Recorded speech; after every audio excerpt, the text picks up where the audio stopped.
Il pleuvait sans discontinuer depuis 3 jours, transformant les jardins du château en un labyrinthe de boue et de brume. Je pouvais sentir cette odeur même depuis les quartiers des serviteurs. Ce parfum lourd et terreux qui s'accrochait aux murs de pierre et rendait tout plus petit, plus sombre, plus suffocant. Ce soir avait lieu le rassemblement lunaire, où les alphas de chaque territoire convergeaient sous un même toit pour discuter de frontières, d'alliances et de guerres que je ne comprendrais jamais. Ma tâche était simple, rester invisible, garder les appartements propres, et ne jamais, au grand jamais, attirer l'attention sur moi. J'avais perfectionné l'art de disparaître.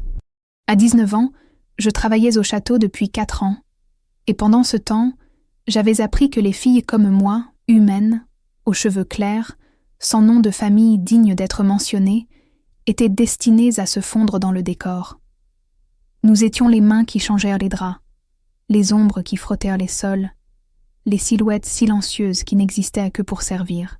Les métamorphes loups qui régnaient sur ces terres remarquaient à peine notre présence. Et c'était exactement comme cela que je le préférais.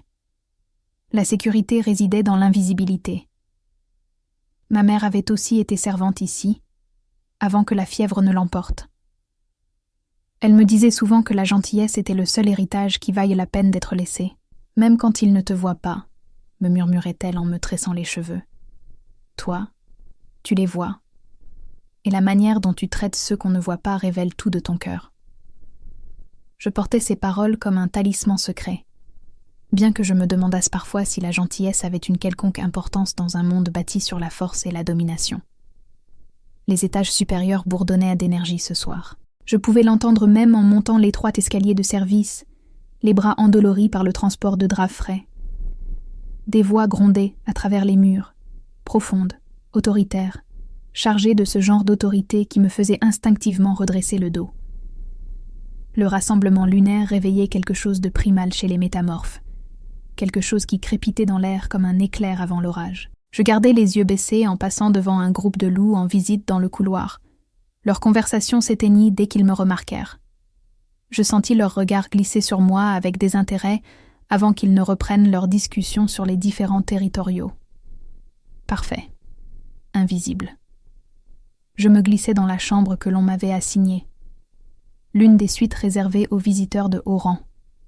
La pièce était opulente d'une manière qui m'avait toujours semblé étrangère. Des meubles en bois sombre, des rideaux bordeaux assez épais pour occulter le monde entier. Un lit à baldaquin qui pouvait accueillir confortablement 3 personnes. J'exécutais ma routine avec une efficacité acquise par l'habitude, défaisant le lit, vérifiant la bassine, m'assurant que le feu était correctement attisé. La chaleur était agréable sur mes doigts perpétuellement froids. Je venais de finir de lisser le dernier coin du drap de lit quand je réalisais que j'avais renversé de l'eau sur mon uniforme. Beaucoup d'eau. Tout le devant de ma robe grise était trempé, collant désagréablement à ma peau. Je jetai un coup d'œil à la porte, que j'avais verrouillée en entrant, et pris une décision rapide. J'avais un uniforme de rechange dans la poche de mon tablier, plié en tout petit. Je pouvais me changer rapidement, sortir d'ici en quelques minutes, et personne ne le saurait jamais. Je déboutonnais ma robe avec des doigts malhabiles, l'air froid me donnant la chair de poule sur les bras, tandis que le tissu humide se décollait. J'étais à mi-chemin en train d'enfiler l'uniforme sec par la tête quand je l'entendis. La porte s'ouvrait. Mon sang se glaça. « Mauvaise chambre », dit une voix. Profonde, rauque, avec un accent qui le marquait comme venant du territoire du Nord. On m'avait dit la 3e porte sur la... Il s'arrêta net. Je tirai frénétiquement la robe vers le bas, mon visage brûlant au point de rivaliser avec la cheminée. Quand je réussis enfin à lever les yeux, mon cœur martela si fort contre mes côtes que je crus qu'il allait les briser. L'homme qui se tenait dans l'encadrement de la porte n'était pas un simple alpha en visite. C'était le roi alpha. Je ne l'avais vu qu'une seule fois auparavant, de loin, lors d'une cérémonie officielle. Le mot « grand » ne suffisait pas à le décrire. Il semblait remplir tout l'encadrement de la porte, ses épaules assez larges pour bloquer la lumière du couloir. Des cheveux sombres tombaient juste en dessous de son col, légèrement en désordre, comme s'il y avait passé les mains. Ses yeux étaient de la couleur de l'ambre et du feu, et à cet instant, ils étaient fixés directement sur moi, avec une intensité qui fit faiblir mes genoux. Tout le monde connaissait les histoires d'Aemon Corynus, le roi Alpha, qui avait unifié les territoires grâce à un mélange de génie stratégique et de domination pure et terrifiante. On disait qu'il pouvait tuer un homme à main nue avant même que la victime ne réalise qu'elle était en danger. On disait qu'il n'avait jamais pris de compagne, jamais montré d'intérêt pour personne, que son cœur était aussi froid que les montagnes du nord d'où il venait, et il me fixait comme si j'étais la seule personne dans tout le château. Je suis tellement désolée, Votre Majesté, bégayai-je, m'abaissant dans une révérence maladroite, ma robe mouillée toujours froissée sur le sol à côté de moi. La porte était verrouillée. Je ne pensais pas que quelqu'un... Je me changeais juste parce que j'ai renversé de l'eau sur mon... Je divaguais, mes mots trébuchant les uns sur les autres dans la panique. « Arrêtez !» dit-il doucement, et je me figeais. « Ne vous excusez pas. » Je risquai un autre regard vers lui. Il n'avait pas bougé de l'embrasure de la porte, mais quelque chose avait changé dans son expression. Les traits durs s'étaient imperceptiblement adoucis, et il me regardait non pas avec colère ou dégoût, mais avec quelque chose que je ne pouvais pas tout à fait nommer. Curiosité, confusion, reconnaissance. « Quel est votre nom ?» demanda-t-il. Personne ne m'avait demandé cela depuis des mois. « Ara, Votre Majesté. »« Ara » répéta-t-il, comme pour tester la sensation du nom dans sa bouche. « Vous travaillez ici. » Ce n'était pas une question, mais j'acquiesçais quand même. « Oui, Votre Majesté. Je suis femme de chambre. Je préparais cette chambre pour l'un des dignitaires en visite. Je ne savais pas que c'était la vôtre. Il a dû y avoir une erreur dans l'attribution des chambres. »« Il n'y a pas eu d'erreur, » interrompit-il en faisant un unique pas dans la pièce. La porte se referma derrière lui avec un déclic et mon pouls s'emballa.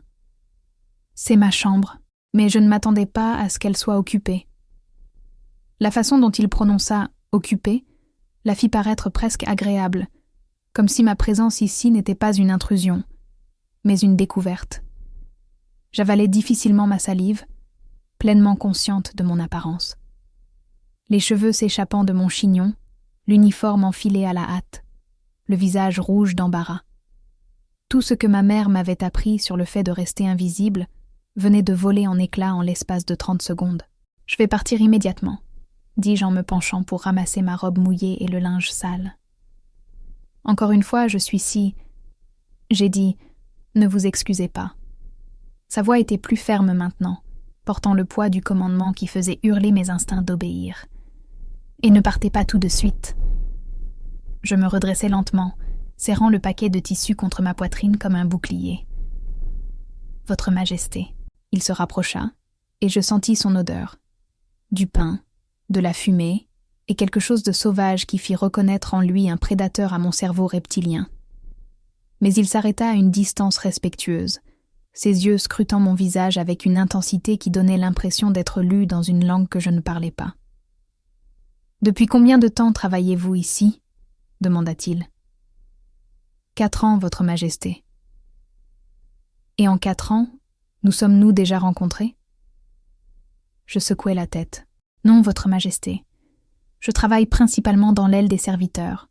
Nous ne croisons pas la maisonnée royale. » « Invisible, » murmura-t-il, et quelque chose de douloureux traversa ses traits. « Bien sûr. » Avant que je puisse comprendre ce que cela signifiait, on frappa brusquement à la porte. « Votre Majesté » dit une voix de femme, nette et autoritaire. « Le conseil se rassemble. Il vous réclame. » Le charme, si c'en était un, se rompit. L'expression de Daemon se referma, retrouvant ce masque de commandement froid que j'avais entrevu de loin. Mais ses yeux restèrent sur moi un battement de cœur de plus. Et à cet instant, je vis quelque chose qui allait me hanter pendant des jours. Une solitude brute, douloureuse et si profonde qu'elle me serra la poitrine. « J'arrive tout de suite », lança-t-il vers la porte, sans me quitter des yeux.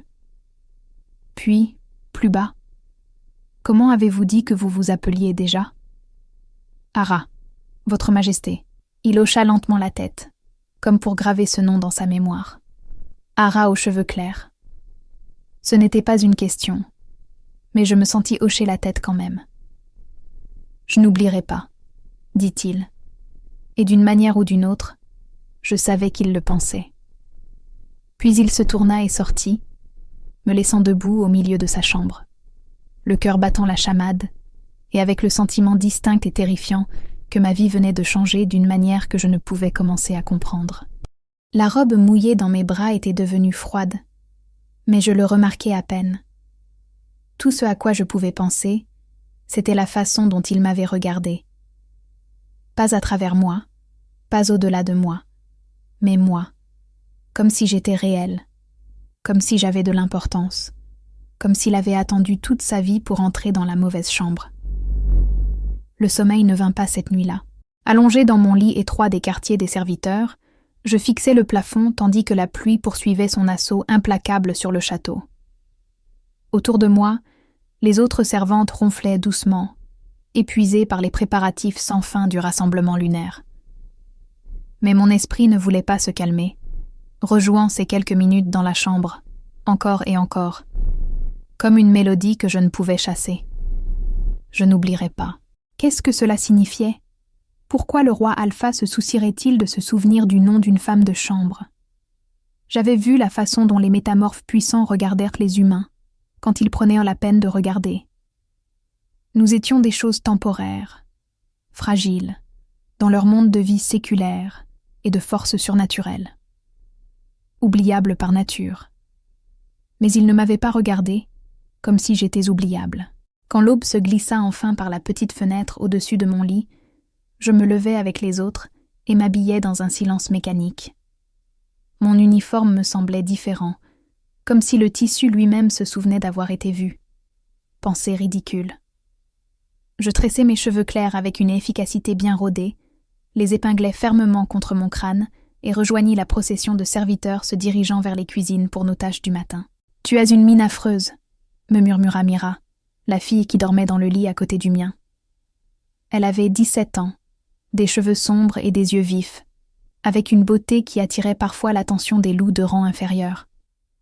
Elle avait appris à naviguer ses attentions avec un désintérêt soigneusement étudié. Je n'ai pas dormi, l'orage m'a tenue éveillée, mentis-je. Elle accepta cela avec un signe de tête compréhensif. Nous prîmes notre petit déjeuner, une bouillie claire et le pain de la veille, et mangeâmes debout, comme c'était la coutume pour les serviteurs lors des grands événements. Autour de nous, la cuisine tourbillonnait dans un chaos contrôlé. La cuisinière aboyait des ordres, tandis que ses assistants se démenaient pour préparer le petit déjeuner élaboré attendu par les dignitaires en visite. « L'intendante principale te veut à nouveau au 3e étage aujourd'hui, » dit Mira entre deux bouchées. « Mêmes appartements qu'hier. Quelqu'un t'a spécifiquement demandé. » Ma cuillère cliqueta contre mon bol. « Quoi ?» ?»« C'est ce que j'ai entendu. » Mira haussa les épaules, inconsciente de la panique qui montait dans ma gorge. « Peut-être que tu as fait un si bon travail qu'ils veulent de la constance.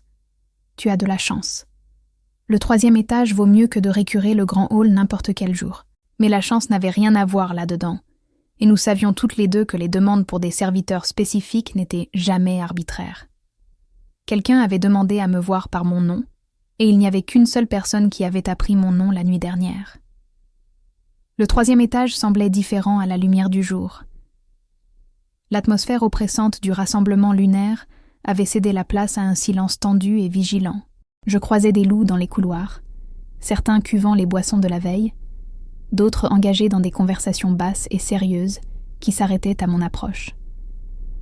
Je gardais les yeux baissés, mes pas rapides et déterminés, priant pour pouvoir accomplir mes tâches sans incident. Sa chambre se dressait au bout du couloir. La porte était fermée, et pendant un instant béni, je pensais qu'il pouvait être ailleurs, s'occupant des affaires qui occupent un roi alpha le matin. Mais quand je frappais doucement et entrais avec mon matériel de nettoyage, je le trouvais debout près de la fenêtre, sa silhouette se découpant sur la lumière grise du matin. Il se tourna au bruit de la porte, et je vis qu'il avait l'air aussi épuisé que moi.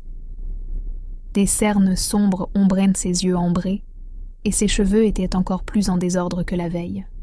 Il avait retiré sa veste de cérémonie, le laissant dans une simple chemise noire qui, curieusement, le rendait plus dangereux, et non moins. « Ara », dit-il, et mon nom dans sa voix fit quelque chose d'étrange à mon pouls. Je fis une révérence, les yeux fixés sur le sol. « Votre Majesté, on m'a dit de m'occuper de votre chambre ce matin.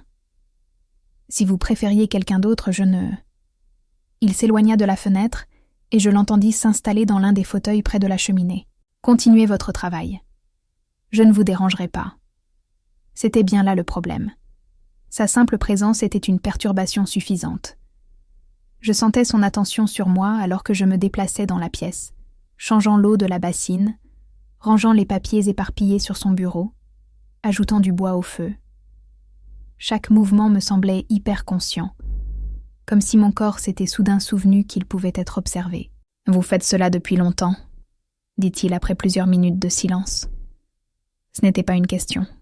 « Oui, Votre Majesté. »« Est-ce que cela vous plaît ?» La question me prit si au dépourvu que je le regardais. Il était adossé à son fauteuil, une cheville croisée sur son genou, m'observant avec la même concentration intense que la nuit dernière. Comme si ma réponse comptait réellement pour lui. C'est un travail honnête, Votre Majesté. Il fournit un abri et de la nourriture. J'en suis reconnaissante. Ce n'est pas ce que j'ai demandé. Je tripotais les draps dans mes mains. Personne ne m'avait jamais demandé ce que j'aimais. Je suppose que j'apprécie la solitude, admis-je doucement. Quand je nettoie, je suis seule avec mes pensées. C'est paisible, d'une certaine manière. Quelque chose changea dans son expression. Une lueur de compréhension qui semblait trop intime pour l'espace entre un serviteur et un roi. « Je comprends cela », dit-il. « Le besoin de solitude dans un monde qui exige une performance constante. » Avant que je puisse répondre, la porte s'ouvrit brusquement sans crier gare. 3 loups entrèrent dans une vague d'énergie agressive. 2 hommes et une femme, tous portant les marques d'un rang élevé. La femme les menait, ses cheveux auburn relevés dans une coiffure complexe qui avait dû prendre des heures. Elle portait le vert profond des territoires de l'Est, et ses yeux étaient un effroi alors qu'il passait sur moi pour se poser sur Daemon. « Votre Majesté, » dit-elle, sa voix dégoulinant d'une fausse douceur. « Nous vous avons cherché partout. La session du conseil du matin est sur le point de commencer, et votre présence est requise. » « Alors ils attendront, » répondit Daemon, sans bouger de son fauteuil. « Je suis au milieu de quelque chose. » Le regard de la femme enregistra enfin ma présence, et ses lèvres se retroussèrent avec dédain. « Vous êtes au milieu de l'observation d'une servante qui change ses draps. Comme c'est fascinant. » Les 2 hommes rirent, des sons aigus et cruels qui me donnèrent la chair de poule. Je gardai les yeux baissés, mes mains immobiles, priant pour qu'ils se désintéressent et partent. « Lady Sienna, » dit Daemon, et chaque syllabe dégoulinait de glace. « Vous parlerez avec respect à toute personne en ma présence, ou vous vous retrouverez escorté jusqu'au territoire de l'Est avant la tombée de la nuit. » Les rires cessèrent immédiatement. L'expression de Lady Sienna se figea en quelque chose de cassant et dangereux. « Mes excuses, Votre Majesté. Je ne savais pas que vous aviez développé des instincts si protecteurs envers le personnel. Alors considérez-vous comme informé. » Il se leva, et l'atmosphère décontractée s'évapora. C'était le roi Alpha, dont les histoires chuchotaient. Imposant, autoritaire, absolument terrifiant dans sa fureur tranquille. « Ara, vous pouvez continuer votre travail en paix. » Lady Sienna et ses compagnons s'en allaient. Mais Sienna n'avait pas terminé. Ses yeux se rétrécirent sur moi avec une concentration prédatrice. « Ara, n'est-ce pas? Comme c'est intéressant. Et dites-moi, petite servante, Sa Majesté vous a-t-elle diverti? Est-ce pour cela que vous avez été spécifiquement demandé ?» L'insinuation me frappa comme un coup physique. La chaleur inonda mon visage, suivie immédiatement par la honte. Non pas parce qu'il y avait une vérité dans ses paroles, mais parce que je comprenais exactement ce qu'elle suggérait, que j'étais ici pour des raisons qui n'avaient rien à voir avec le nettoyage. « Ça suffit. » La voix de Daemon claqua comme un fouet. « Dehors. Maintenant. Nous sommes simplement inquiets pour votre réputation, Votre Majesté, dit l'un des hommes doucement. Vous devez comprendre l'apparence que cela donne. Un roi sans compagne, seul avec une jeune femme humaine. Les gens parlent. Laissez-les parler. Démon croisa les bras et je vis le loup monter derrière ses yeux, cette part dangereuse et sauvage qui régnait par la domination et la peur. Je ne réponds à personne dans ce château. Ni à vous, ni au conseil, ni à personne. Maintenant, partez avant que je ne vous fasse partir. Ils partirent, mais pas avant que Sienna ne me lance un regard de pur venin qui promettait une vengeance. La porte se referma derrière eux avec un bruit sourd, et soudain, la pièce sembla trop petite, trop chargée d'une tension non dite. « Je m'excuse pour cela », dit Démon doucement. « Sienna a des ambitions qui dépassent son rang. » Elle essaie de se positionner comme une compagne potentielle depuis des années. J'avalais difficilement ma salive, agrippant toujours les draps comme une bouée de sauvetage. Votre Majesté, peut-être serait-il préférable que quelqu'un d'autre s'occupe de vos appartements. Je ne veux pas causer de problème. Ce n'est pas vous qui causez des problèmes. Ce sont eux. Il passa une main dans ses cheveux dans un geste qui semblait étonnamment humain. Et je vous ai spécifiquement demandé parce que... Il s'interrompit, semblant lutter avec les mots. Parce que quand vous me regardez, vous ne voyez pas un roi, ni un alpha, ni une arme. Vous voyez une personne qui est entrée dans la mauvaise chambre. L'honnêteté dans sa voix me coupa le souffle. J'avais passé 4 ans à perfectionner l'invisibilité. Et voilà que le métamorphe le plus puissant du royaume me disait qu'il appréciait d'être vu. Je devrais y aller, murmurai-je. Les autres chambres. Reviendrez-vous demain ? La question était douce, presque vulnérable. Je m'assurerai que vous soyez assigné ici, si vous le voulez bien. Chaque instinct hurlait que c'était dangereux, que la visibilité dans son monde était le chemin le plus rapide vers la destruction. Mais quand je le regardais, vraiment, je vis la même solitude que j'avais entrevue la nuit dernière, vaste et douloureuse. Les mots de ma mère résonnèrent dans mon esprit. La manière dont tu traites ceux qu'on ne voit pas révèle tout de ton cœur. Peut-être que cela fonctionnait dans les deux sens. Peut-être que la façon dont on réagissait quand quelqu'un vous voyait, enfin, disait quelque chose aussi. Oui, Votre Majesté, m'entendis-je dire. Je reviendrai demain. Le soulagement qui traversa son visage fut si profond que j'en eus mal à la poitrine. « Démon, dit-il doucement. Quand nous sommes seuls, appelez-moi Démon. » Et tandis que je rassemblais mes affaires et quittais sa chambre, je portais son nom avec moi comme un secret, trop précieux et trop dangereux pour être examiné à la lumière du jour. Les 3 jours suivants s'installèrent dans une routine qui semblait à la fois terrifiante et inévitable. Chaque matin, je montais les escaliers jusqu'au 3e étage, le cœur battant à tout rompre. Chaque matin, je trouvais Démon dans sa chambre. Parfois, à son bureau, enfoui sous la correspondance. Parfois, fixant la forêt au-delà de la fenêtre. Parfois, simplement assis en silence, comme si le poids de sa couronne était devenu trop lourd à porter debout. Nous parlions. Pas au début. Ses premières visites furent marquées par une distance prudente. Lui travaillant pendant que je nettoyais. Les seuls sons étaient le crépitement du feu et le murmure du tissu, alors que je m'acquittais de mes tâches. Mais peu à peu, presque imperceptiblement, les mots commencèrent à combler le silence.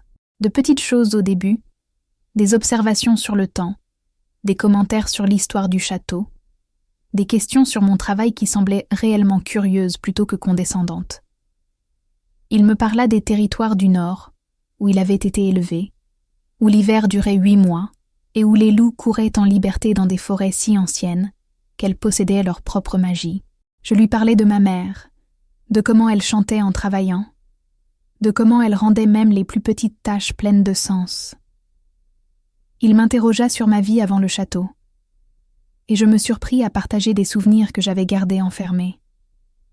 Le petit cottage où nous avions vécu, le jardin d'herbes aromatiques que ma mère entretenait, la façon dont elle tressait des fleurs dans mes cheveux clairs pendant les festivals d'été. « Elle semble remarquable », dit Damon un après-midi, sa voix douce avec quelque chose qui aurait pu être de l'envie. « Ma mère est morte quand j'étais jeune.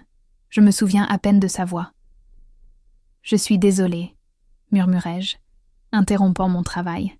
« Ne le soyez pas, c'était il y a longtemps. » Mais la façon dont il le dit suggérait que le temps ne guérissait rien de certaines blessures. Mon père m'a élevée seule. Il n'était pas un homme doux. Il croyait que l'affection rendait les loups faibles, que gouverner exigeait une domination absolue, sans place pour la douceur. Je compris alors, avec une clarté soudaine, pourquoi la solitude habitait ses yeux comme une résidente permanente. Il avait été entraîné depuis l'enfance à se tenir à l'écart, à considérer les liens comme une vulnérabilité, à mesurer la valeur en force plutôt qu'en compassion. « Le croyez-vous » demandai-je avant de pouvoir me retenir. « Que l'affection vous rend faible ?» Ses yeux ambrés croisèrent les miens à travers la pièce. Je le croyais. Maintenant, je pense que c'est peut-être le contraire qui est vrai, qu'il faut plus de force pour laisser quelqu'un vous voir que pour se cacher derrière des murs de pouvoir. L'air entre nous était chargé, lourd d'un sens que j'avais peur d'examiner de trop près. Mais le château remarqua. Bien sûr qu'il le fit. Mira me prit à part après le petit déjeuner le 4e jour, le visage crispé d'inquiétude. « Les gens parlent, Ara, du temps que tu passes dans les appartements du roi Alpha. »« Je ne fais que mon travail, » protestai-je, même si la honte me chauffait les joues. « Je le sais. Et tu le sais. » Mais Lady Sienna répand des rumeurs. Mira jeta un coup d'œil autour d'elle pour s'assurer que nous étions seuls. Puis baissa la voix. Elle dit à qui veut l'entendre que le roi s'est pris un jouet humain, que tu utilises des ruses féminines pour t'élever au-dessus de ta condition. Certaines des autres servantes commencent à la croire. La trahison me piqua plus que je ne voulais l'admettre. J'avais travaillé aux côtés de ces femmes pendant des années, partagé des repas, de petites confidences et l'épuisement des longues journées. Et maintenant, elle pensait que j'étais quoi ? Une séductrice qui voulait le roi Alpha pour un gain personnel ? Que dois-je faire ? Demandai-je, détestant le son si faible de ma voix. Mira me serra la main. Sois prudente. Sienna ne se contente pas de répandre des rumeurs. Elle agit. Elle est puissante, a des relations. Et elle veut l'attention du roi depuis des années. Tu te tiens sur son chemin, que tu le veuilles ou non. Cette nuit-là, je restais de nouveau éveillée, luttant avec la situation impossible dans laquelle j'étais tombée. La chose intelligente à faire serait de demander une réaffectation, de disparaître à nouveau dans l'invisibilité où était ma place. Mais la pensée de ne plus revoir Damon, de ne plus entendre ses histoires, de ne plus voir ses rares sourires ou de vivre ces moments de connexion authentique faisait naître dans ma poitrine une douleur de deuil inattendue. Quand était-il devenu important pour moi ? Quand nos conversations prudentes avaient-elles évolué en quelque chose qui ressemblait dangereusement à de l'amitié ? Quand avais-je commencé à penser à lui comme Damon au lieu du roi Alpha ? La réponse vint 2 jours plus tard, durant l'après-midi que je considérerai plus tard comme l'avant que tout ne change. J'entrai dans sa chambre pour le trouver debout à la fenêtre. La tension irradiait de chaque ligne de son corps. Dehors, des nuages d'orage s'amassaient à l'horizon. Pas de la pluie cette fois, mais quelque chose de plus sombre, de plus menaçant. L'air lui-même semblait anormal, chargé d'une menace que je ne pouvais nommer. « Damon », dis-je doucement, oubliant entièrement le protocole. « Qu'est-ce qui ne va pas ?» Il se tourna, et l'expression sur son visage arrêta mon cœur. La peur, brute et sans phare, absolument terrifiante sur quelqu'un qui était censé être le plus fort d'entre nous. « Mais il y a eu une attaque, » dit-il, « à la frontière sud. Des renégats, des loups qui ont rejeté la loi de la meute, qui ne répondent à aucun alpha. Ils se déplacent vers le nord, et ils ne font pas que piller, ils détruisent tout sur leur passage. » Je posai mon matériel de nettoyage avec des mains tremblantes. « Combien ? » ?»« Des dizaines, peut-être plus. » Il se dirigea vers son bureau, où où des cartes étaient étalées, marquées d'encre rouge qui ressemblait trop à du sang. Le conseil exige que je mène une force pour les intercepter. Protocole standard. Mais j'entendis le mot non dit suspendu dans l'air. Mais ce ne sont pas des renégats normaux. Ils sont organisés, stratégiques. Quelqu'un les dirige. Et qui que ce soit, il sait exactement comment frapper nos faiblesses. Son doigt traça un chemin sur la carte. Ils ont frappé les meutes du Sud en premier, les plus petites, les plus vulnérables. Ils testent nos défenses. Et quand ils trouveront les brèches, ils viendront ici. Terminai-je, la compréhension m'envahissant avec une certitude glaciale. Au château, acquiesça-t-il, la mâchoire serrée. Je dois partir ce soir, prendre la garde du roi et les affronter en terrain découvert avant qu'ils ne puissent atteindre les populations civiles. Mais cela signifie laisser le château avec une protection minimale. Et si c'est une diversion, si la véritable attaque est censée avoir lieu ici pendant mon absence? Il ne termina pas la phrase. Il n'en avait pas besoin. Je m'approchai de lui au bureau, étudiant les cartes, même si la stratégie militaire dépassait de loin ma compréhension. Combien de temps serez-vous parti? Des jours, peut-être une semaine. Sa main se serra en un point sur le bureau. Je déteste ça. Je déteste partir alors que chaque instinct me dit qu'il se passe plus de choses que nous ne pouvons voir. Sans réfléchir, je tendis la main et touchai son bras. Le contact envoya de l'électricité à travers le bout de mes doigts. La première fois que je le touchais délibérément. La première fois que je franchissais cette frontière invisible entre servante et roi.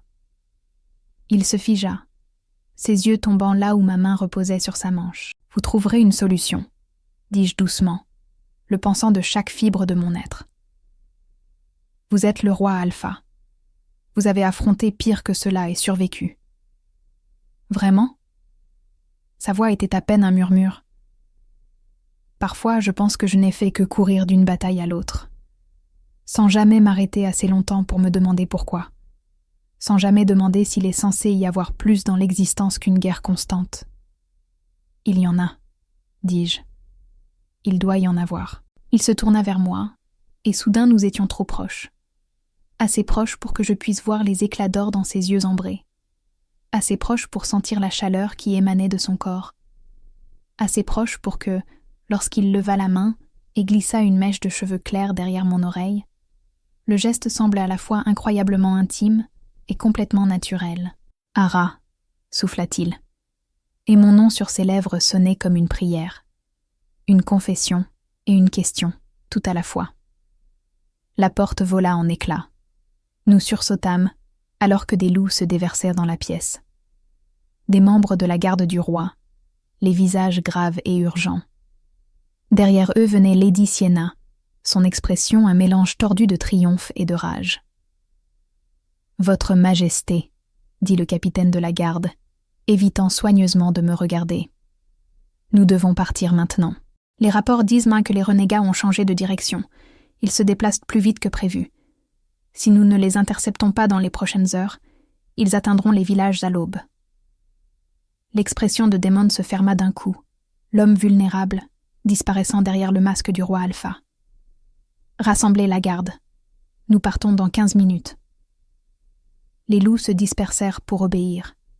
Mais Sienna resta, ses yeux froids fixés sur moi, avec une concentration prédatrice. « Comme c'est pratique, » dit-elle doucement. « Le roi, retardé dans ses appartements pendant que des menaces approchent de nos frontières. On se demande ce qui a pu être si distrayant. » Sienna. La voix de Daemon portait suffisamment d'avertissement pour la faire reculer d'un pas. « Vous accompagnerez l'évacuation des civils vers le donjon intérieur. Rendez-vous utile. » « Bien sûr, Votre Majesté. » Elle fit une révérence moqueuse. Mais ses yeux ne quittèrent jamais les miens, bien que j'espère que la petite servante sera en sécurité pendant votre absence. Il serait tragique qu'il lui arrive quelque chose dans tout ce chaos. La menace était sans équivoque. Après leur départ, Daemon se tourna vers moi, un conflit visible sur ses traits. « Vous devez rester dans les quartiers des serviteurs. N'allez nulle part seul. N'attirez pas l'attention sur vous. Promettez-le-moi. » « Je le promets, » dis-je, alors même que la peur se nouait dans mon estomac. Il se dirigea vers la porte, puis s'arrêta, la main sur le cadre. Un instant, je pensais qu'il allait dire quelque chose de plus, qu'il allait exprimer ce qui s'était construit entre nous durant ces conversations volées. Au lieu de cela, il me regarda simplement une dernière fois, un regard qui ressemblait à un vœu. Puis il disparut, emportant avec lui la moitié de la protection du château dans la nuit sombre et orageuse. Je restais seule dans sa chambre vide, le fantôme de son contact picotant encore derrière mon oreille, et j'essayais de ne pas penser au sourire de Sienna ou à la façon dont l'air lui-même semblait retenir son souffle, attendant que la violence s'abatte. Le château se transforma en l'absence de démons. Ce qui avait été affairé et structuré devint tendu et vigilant, chaque ombre soudainement suspecte, chaque son une menace potentielle. Les serviteurs se blottissaient en groupes chuchotants, échangeant des rumeurs qui devenaient plus sombres à chaque répétition. Les renégats avaient détruit 3 villages. Non, 5. Non. Un territoire entier était tombé. Demon et sa garde avaient été pris en embuscade. Non. Ils avaient remporté une victoire décisive. Personne ne savait ce qui était vrai. Et l'incertitude était presque pire qu'une mauvaise nouvelle confirmée. J'essayais de suivre les instructions de Démon, restant près des autres servantes, gardant la tête basse. Mais la 2e nuit après son départ, Mira me secoua pour me réveiller, les mains pressantes et les yeux brillants de peur. « Ara, tu dois partir, maintenant. » Je m'assis, le cœur s'emballant immédiatement. Qu'est-ce qui s'est passé? Sienna a bu avec certains des loups en visite. Je les ai entendus parler. La voix de Mira tremblait. Elle les a convaincus que tu es un risque pour la sécurité, que tu as utilisé de la magie noire pour manipuler l'esprit du roi. Elle parle de te faire interroger à l'ancienne manière. L'ancienne manière. J'avais entendu des histoires sur ces interrogatoires, des loups arrachant des informations des esprits humains par des méthodes qui laissaient les survivants brisés et vides. S'ils survivaient. C'est de la folie, murmurai-je. Je n'ai pas de magie. Je ne suis qu'une servante. Elle se fiche de la vérité. Elle veut que tu partes. Et avec le roi absent, personne n'est assez puissant pour l'arrêter. Mira plaça un petit paquet dans mes mains. Du pain, du fromage, une gourde d'eau. Il y a un tunnel de service qui mène des cuisines aux terrains extérieurs. Vas-y maintenant, avant qu'elle ne vienne te chercher. Où irai-je? N'importe où sauf ici. Les yeux de Mira brillaient de larmes. Je suis désolée, tellement désolée. Ce n'est pas juste. Juste. Le mot semblait risible. Quand la vie avait-elle été juste pour des filles comme nous? Je m'habillai rapidement dans le noir, tressai mes cheveux fermement et suivis Mira à travers des couloirs que j'avais arpentés 1000 fois, mais qui me semblaient maintenant étrangers et dangereux. La cuisine était vide à cette heure. Les feux étaient bas, le chaos habituel remplacé par un calme étrange. Mira me montra une porte étroite cachée derrière les étagères du garde-manger, sa surface marquée par l'âge. « Suis le tunnel jusqu'à la lisière de la forêt », m'instruisit-elle. « Puis dirige-toi vers l'est, vers la rivière. Il y a un village à environ 15 kilomètres en aval. Ils t'accueilleront peut-être. » Je la serrai fort dans mes bras, cette fille qui avait tout risqué pour m'avertir. « Merci. » « Ne me remercie pas. Survis, c'est tout. » Elle se recula, me glissant un petit couteau dans la main. « Et si quelqu'un demande, tu es parti il y a des jours. Je ne t'ai jamais vu. » Le tunnel était pire que ce que j'avais imaginé. Étroit, humide, épais de l'odeur de terre et de décomposition. Je n'avais qu'une petite bougie pour éclairer mon chemin, sa flamme vacillant dans l'air vicié. Ma respiration semblait trop forte dans l'espace confiné. À chaque pas, je devais lutter contre l'envie de faire demi-tour, de croire que tout cela n'était qu'un malentendu qui pouvait être résolu. Mais j'avais vu les yeux de Sienna.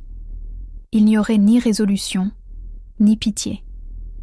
Elle avait trouvé une excuse commode pour éliminer une rivale, et dans le chaos des attaques de renégats, qui remettraient en question la disparition d'une servante humaine. Le tunnel semblait s'étirer à l'infini, serpentant à travers la terre. Ma bougie se consumait dangereusement lorsque je le vis enfin. Un faible carré de clair de lune devant moi. La sortie du tunnel. J'éteignis la bougie et avançai à pas de loup, chaque sens en alerte. L'air de la nuit me frappa comme une bénédiction quand j'émergeai. Je me retrouvai à la lisière de la forêt, exactement comme Mira l'avait promis, le château se dressant derrière moi comme un géant endormi. Je me tournai vers l'est, où la rivière devait se trouver, et commençai à marcher. J'avais fait peut-être un demi-kilomètre quand j'entendis les hurlements. Pas les appels de chasse organisés des loups de meute. Ceux-ci étaient sauvages, chaotiques, empreints de folie, les renégats. Et ils étaient proches, trop proches. Je courus. Les branches déchiraient mes vêtements et mes cheveux, alors que je me frayais un chemin à travers les sous-bois. Mes poumons me brûlaient, mes jambes hurlaient de protestation, mais la terreur me poussait en avant. Derrière moi, les hurlements se multipliaient, se rapprochant à chaque seconde. Ils avaient senti ma piste. Un ravin s'ouvrit devant moi sans prévenir. J'essayais de m'arrêter, mes pieds dérapant sur la terre meuble, mais mon élan m'emporta par-dessus bord. Je dévalai la pente dans un enchevêtrement douloureux de membres et de pierres, pour finalement m'arrêter brutalement en bas. La douleur explosa dans ma cheville, vive et immédiate. J'essayais de me lever et faillis crier. La cheville ne supportait aucun poids. Au-dessus de moi, au bord du ravin, des formes bougeaient contre le clair de lune. Grandes, prédatrices, se déplaçant avec la grâce fluide des loups à la chasse. C'était la fin. C'est ainsi que j'allais mourir. Seul dans un ravin, traqué par des renégats, parce que j'avais été assez stupide pour attirer l'attention de quelqu'un de puissant. Les loups descendirent dans le ravin, et alors qu'ils se rapprochaient, je pus les voir correctement pour la première fois. Leurs yeux brillaient d'une lumière surnaturelle. Leurs babines retroussées révélaient trop de dents. Leur corps portait des cicatrices et des blessures qui auraient dû les tuer, mais qui ne l'avaient pas fait. Ce n'étaient pas seulement des renégats. C'était quelque chose de pire. Corrompus, tordus par une magie qui sentait la pourriture et le mal. Le chef s'approcha. Un loup gris massif dont la présence irradiait la maladie et la décomposition.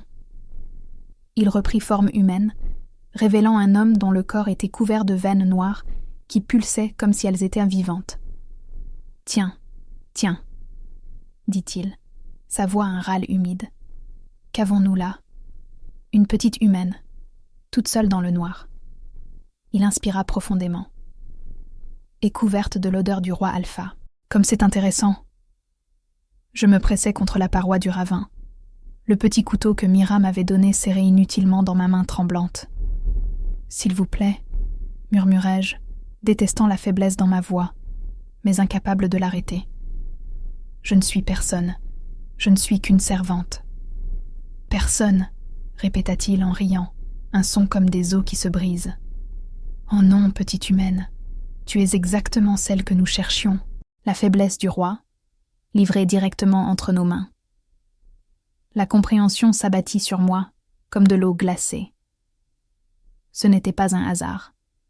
L'attaque aux frontières, Daemon attiré au loin, la soudaine campagne de Sienna contre moi. Tout était lié, tout était planifié. Quelqu'un avait tout orchestré pour m'isoler, pour m'utiliser comme moyen de pression contre Daemon. « Qui vous paie ?» demandai-je, trouvant de la force dans la colère. « Qui veut le roi au point d'engager des renégats corrompus ?» Le sourire du loup gris s'élargit, révélant des gencives noires. « Une petite chose si intelligente. Mais tu auras tout le temps de le découvrir. Une fois que nous t'aurons livré à notre employeur, je suis sûre qu'elle sera heureuse de tout expliquer avant de... » Il ne termina jamais sa phrase. Une masse de fourrure noire explosa du bord du ravin, percutant le loup gris avec assez de force pour les envoyer rouler tous les deux. D'autres loups suivirent, ceux-ci élancés, puissants, et se déplaçant avec la précision coordonnée de combattants entraînés. La garde du roi.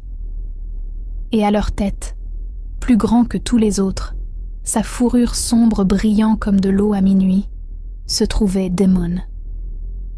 Ce qui suivit fut brutal et rapide. La garde du roi tomba sur les renégats avec une efficacité chirurgicale, les abattant avant qu'ils ne puissent monter une défense appropriée. Démon lui-même était une force de la nature, tout en crocs, en griffes et en vitesse terrifiante. Le loup gris tenta de riposter, ses veines noires pulsant de magie corrompue. Mais Démon le déchiqueta avec une violence qui transcendait la simple bataille pour devenir quelque chose de primal. Quand ce fut terminé, quand le dernier renégat gisait immobile, Démon reprit forme humaine. Il était couvert de sang, une partie du sien, la plupart non. Sa poitrine se soulevait d'effort. Ses yeux me trouvèrent immédiatement, cherchant des blessures, avec une intensité qui frisait la frénésie.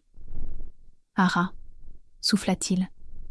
Puis il se déplaça, franchissant la distance entre nous en 3 longues enjambées et tombant à genoux à côté de moi. « Es-tu blessé ?»« Ma cheville, » réussis-je à dire. « Je crois qu'elle est cassée. »« Mais Démon, comment ?»« Un piège, » dit-il sèchement, ses mains se déplaçant sur ma cheville avec une douceur surprenante. Toute l'attaque à la frontière était un piège pour m'éloigner. L'un de mes gardes s'en est douté, et nous avons fait demi-tour. Mais nous sommes arrivés presque trop tard. Sa mâchoire se crispa. Si nous avions eu ne serait-ce que 10 minutes de retard. Il ne finit pas. Mais je vis la peur dans ses yeux, la même peur que j'avais ressentie quand je pensais que j'allais mourir dans ce ravin. Le gris a parlé d'un employeur, dis-je. De me livrer à elle. Démon, je pense que quelqu'un au château travaille avec les renégats. Son expression devint foudroyante. Je sais exactement qui c'est. Il me souleva avec précaution, me berçant contre sa poitrine comme si je ne pesais rien. Autour de nous, sa garde avait repris forme humaine, formant un cercle protecteur. Il me regardait avec curiosité et quelque chose qui aurait pu être du respect. J'avais survécu assez longtemps pour qu'ils me trouvent. Et dans leur monde, la survie comptait. « Ramène-moi », dis-je. « S'il te plaît, je dois affronter ça. » Démon baissa les yeux sur moi, un conflit visible sur ses traits. « Elle a essayé de te faire tuer. Si tu me ramènes à ce château, alors tu seras là pour l'empêcher d'essayer à nouveau, » terminai-je, et je refuse de fuir. Je refuse de la laisser gagner en me faisant disparaître. Quelque chose de féroce et de fier brilla dans ses yeux. « Tu es plus courageuse que la plupart des loups que je connais. »« Non, » dis-je doucement. « Je suis juste fatiguée d'être invisible. » Il me porta à travers la forêt, de retour vers le château qui était devenu à la fois sanctuaire et champ de bataille. Et à chaque pas, je sentis quelque chose en moi se cristalliser en détermination.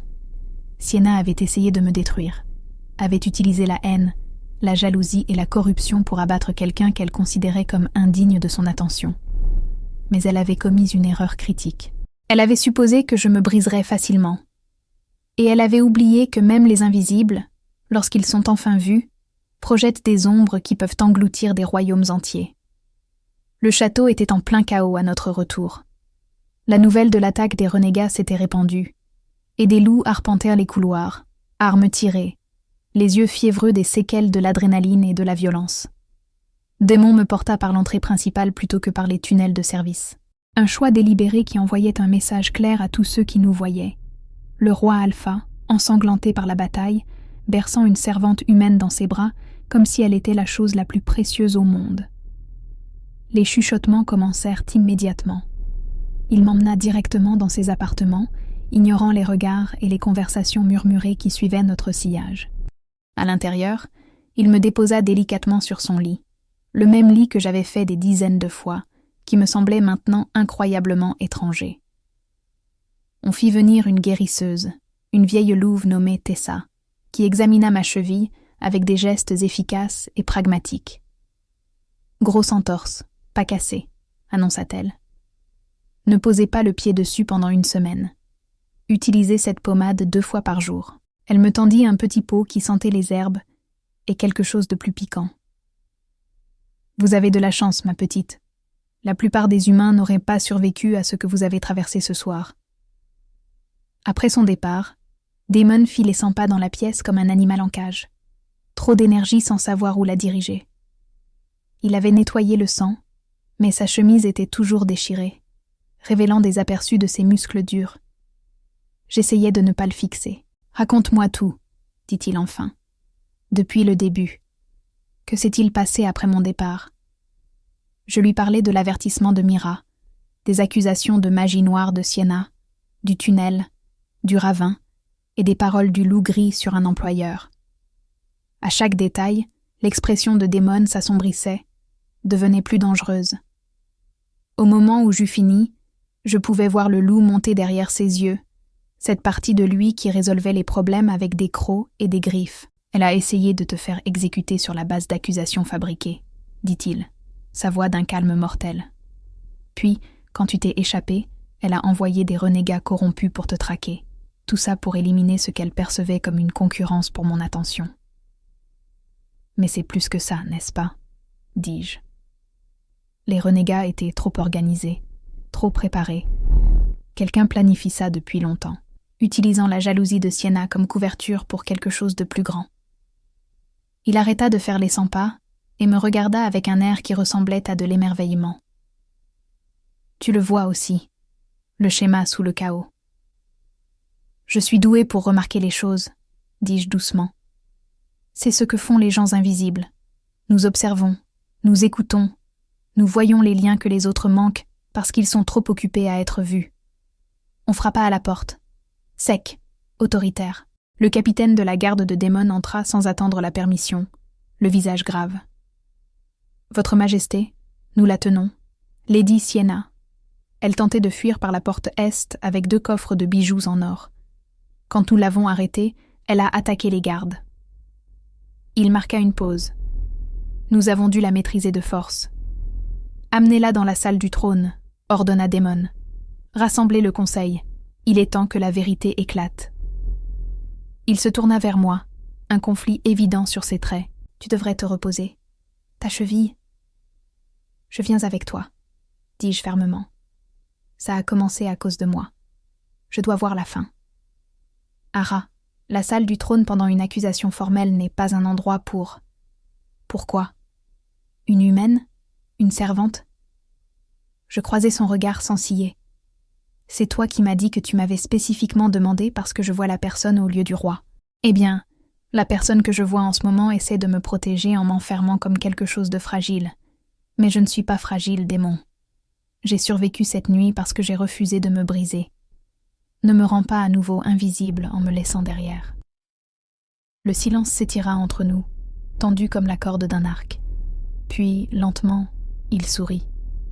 Un vrai sourire, chaleureux, authentique et absolument transformateur. « Tu as raison, » dit-il.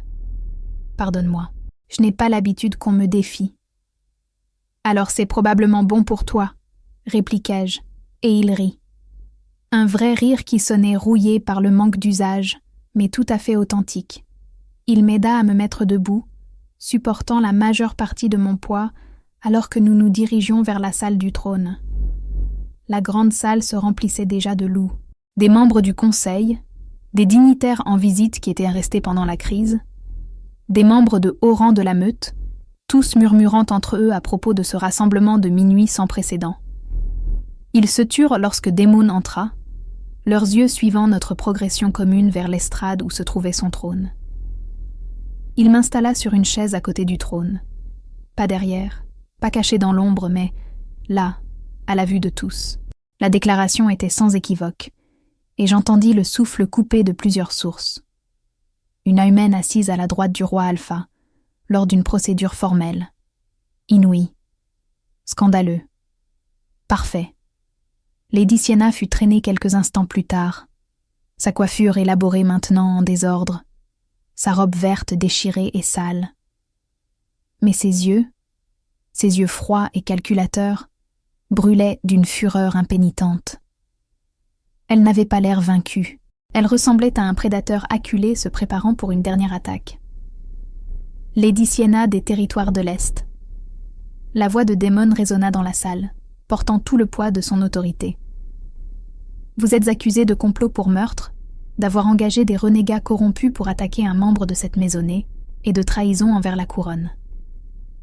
Comment répondez-vous? Trahison? Sienna rit, le son aigu et cassant. J'ai agi pour vous protéger, votre majesté.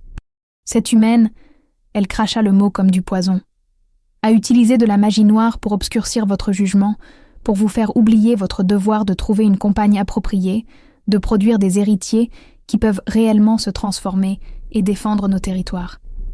J'ai fait ce qui devait être fait. En engageant des renégats corrompus par la magie du sang, la voix de démon aurait pu geler le feu. En orchestrant une attaque qui a tué 17 loups et détruit 2 villages, en tentant d'assassiner une femme innocente dont le seul crime était d'être gentille avec moi? Innocente? Le rire de Sienna devint plus hystérique. C'est une humaine, démon. Elles sont toutes pareilles, faibles, manipulatrices, utilisant leur fragilité pour nous faire oublier ce que nous sommes.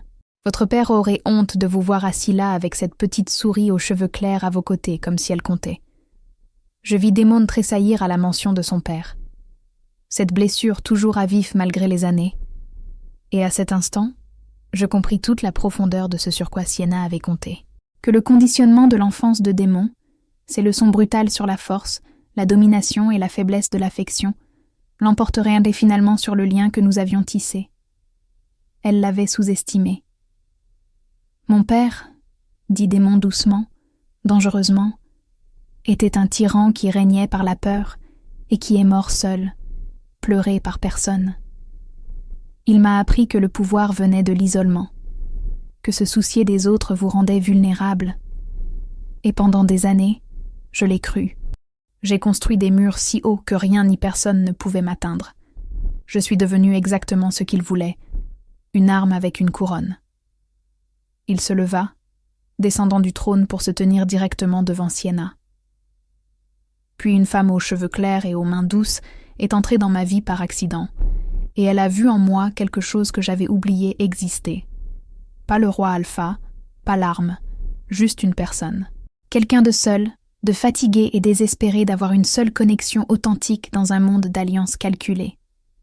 Ses yeux croisèrent les miens à travers la salle, et la tendresse qu'ils contenaient me coupa le souffle.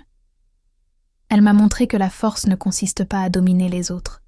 Elle consiste à avoir le courage d'être vulnérable, de se laisser voir entièrement, de choisir la compassion même lorsque la peur vous dit de choisir la violence. Il se tourna de nouveau vers Sienna, et toute tendresse s'évapora. Vous avez essayé de détruire cela parce que vous ne pouvez pas le comprendre, parce que vous êtes tellement consumé par l'ambition que vous avez oublié ce que signifie réellement se connecter à un autre être.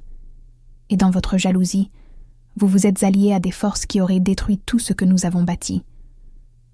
Prouvez-le, gronda Sienna. Vous n'avez aucune preuve que je... Nous avons votre correspondance, interrompit le capitaine de la garde, s'avançant avec une sacoche en cuir. Trouvez dans vos appartements des lettres détaillant le paiement au chef des renégats, les plans de l'attaque à la frontière, les instructions pour se débarrasser de la servante humaine. Tout de votre écriture, Lady Sienna, tout scellé avec le blason de votre famille. La couleur quitta le visage de Sienna. Autour de la pièce, j'entendis des halètements et des murmures de colère de la part des loups assemblés. Le complot était une chose, mais la trahison documentée en était une autre. « Il y a plus », continua le capitaine, la voix grave. Le chef des renégats, avant de mourir, a confirmé que Lady Sienna était son contact depuis des mois. Elle lui fournissait des informations sur les itinéraires de patrouille, les points faibles de nos défenses, tout cela en échange de leur aide pour éliminer sa rivale amoureuse. « Je l'ai fait pour nous », hurla Sienna, son sang-froid se brisant enfin. « Pour notre peuple, nous ne pouvons pas avoir une reine humaine, démon. Nous ne pouvons pas les laisser penser que nous sommes devenus faibles, que nous accepterons leur faiblesse dans nos lignées. J'essayais de vous sauver de la plus grande erreur de votre vie. » La salle du trône éclata dans le chaos. Certains loups criant leur accord avec les préjugés de Sienna. D'autres réclamant sa punition immédiate. Le bruit monta jusqu'à un crescendo assourdissant qui me fit tourner la tête. Démon leva une main et le silence tomba comme un objet physique. « Ara » dit-il, et tous les yeux dans la pièce se tournèrent vers moi. « Levez-vous. » Mon cœur battait à tout rompre alors que je me levais avec précaution, mettant un minimum de poids sur ma cheville blessée. Je ne m'étais jamais sentie aussi exposée, aussi scrutée, aussi complètement terrifiée de ma vie. Des centaines de loups me fixant avec des expressions allant de la curiosité au mépris, en passant par une hostilité à peine dissimulée.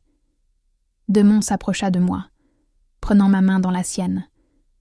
Le geste envoya une autre vague de murmures choqués à travers la foule. « Cette femme, dit-il, sa voix portant jusqu'à chaque recoin de la salle, a montré plus de courage, d'intelligence et de véritable force au cours de la semaine passée, que la plupart d'entre vous n'en démontreront de toute votre vie.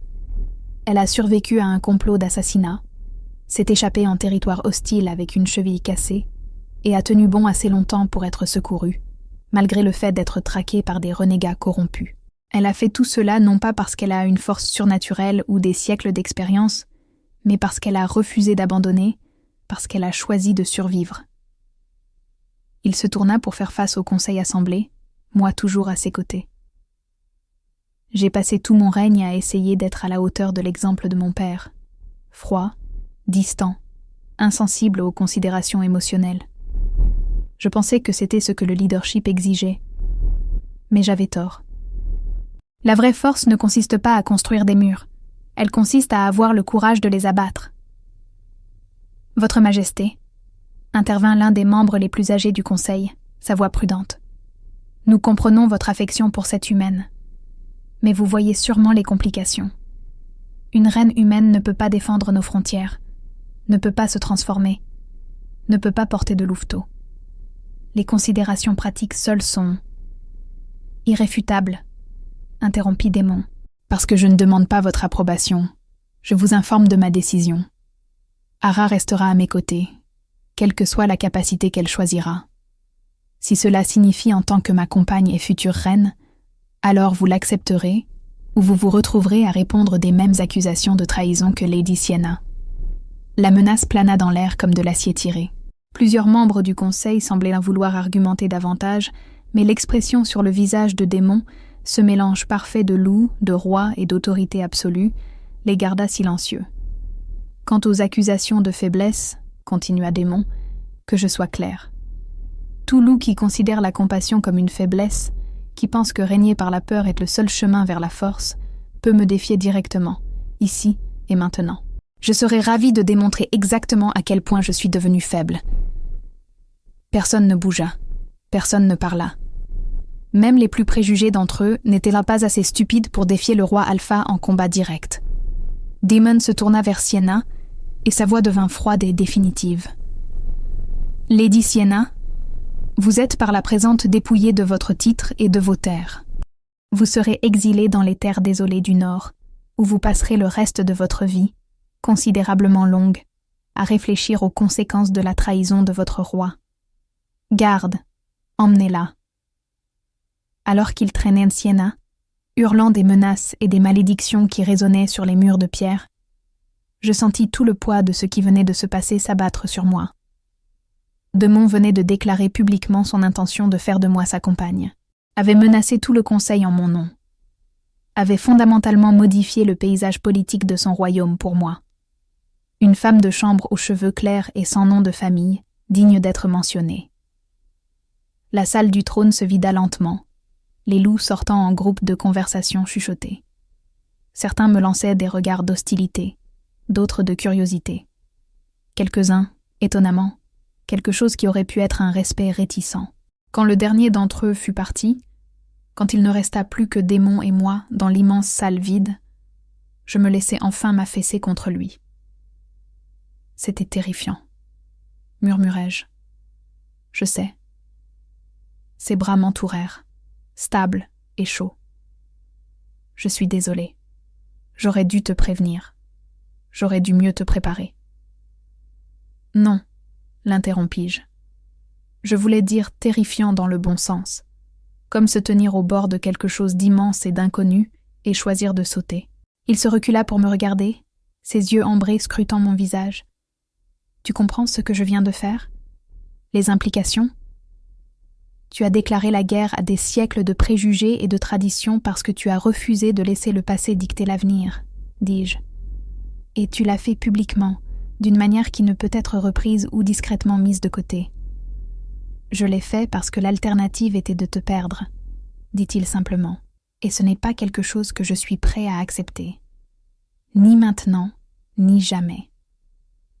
Les mots flottaient entre nous, lourds d'un sens qui allait bien au-delà des manœuvres politiques ou des déclarations stratégiques. C'était quelque chose de réel, quelque chose qui avait grandi de rencontres accidentelles, de conversations prudentes, et de la lente reconnaissance de deux personnes seules, se trouvant une compréhension mutuelle. « Je dois te demander quelque chose, » dit Démon doucement, « et j'ai besoin que tu répondes honnêtement, sans te soucier de ce que tu penses que je veux entendre. » « D'accord. Le veux-tu ? Être à mes côtés, faire face à la politique, aux dangers et à la surveillance constante qui accompagne cette position ? Parce que si tu ne le veux pas, si tu préfères retourner à une vie plus tranquille quelque part en sécurité, je ferai en sorte que cela se produise. Je t'installerai où tu le souhaites, avec suffisamment de ressources pour vivre confortablement. Tu n'auras plus jamais à travailler comme servante, plus jamais à t'inquiéter de... Je l'arrêtai en posant doucement un doigt sur ses lèvres. Tu te souviens quand tu m'as demandé si j'aimais mon travail ? Il hocha la tête. Je t'ai dit que j'appréciais la solitude, la paix d'être seule avec mes pensées. Et c'était vrai, à l'époque. Mais Démon, j'ai passé toute ma vie à être invisible, à observer depuis l'ombre pendant que les autres vivaient dans la lumière. Et oui, c'était sûr. Oui, c'était paisible. Mais c'était aussi creux.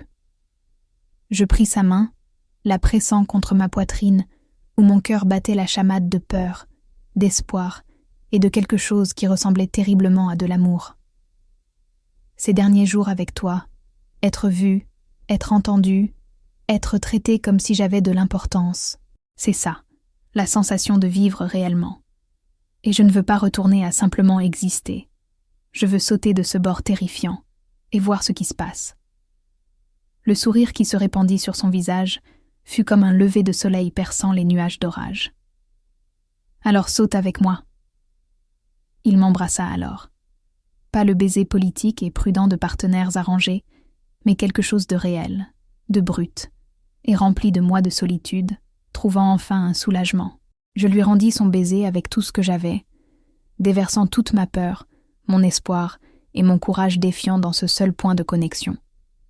Quand nous nous séparâmes enfin, tous deux essoufflés, il appuya son front contre le mien. Il y a encore tellement de choses à régler. Le Conseil résistera. Certains territoires pourraient se rebeller.